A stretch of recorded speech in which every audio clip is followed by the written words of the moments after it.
చేయటం మనం గమనిస్తున్నాం. మొన్న ఒక 2 నెలల క్రితం చంద్రబాబు నాయుడు గారు కర్నూలులోన ఒక సభలో ఆయన తెలియజేయడం జరిగింది. ఏంటంటే P4 ద్వారా 2029 నాటికి పేదరికం లేకుండా నేను చేస్తాను.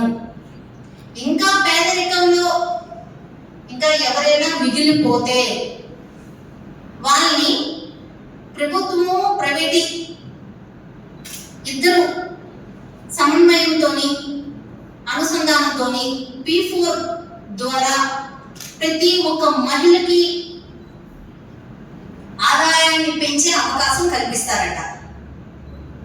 అంటే ఈయన కర్నూలు మహాసభలోన బహిరంగ సభలోన చంద్రబాబు నాయుడు నేను ఆడబిడ్డ అనేది ఇవ్వలేను అనే సంకేతాలు ఆల్రెడీ పంపించడం జరిగింది. దాన్ని అచ్చెన్నాయుడు గారు నిన్న ఆంధ్ర రాష్ట్రం అమ్మితే కానీ ఆడబిడ్డ అనేది ఇవ్వలేము అని ఈ రకంగా తెలియజేస్తున్నారు.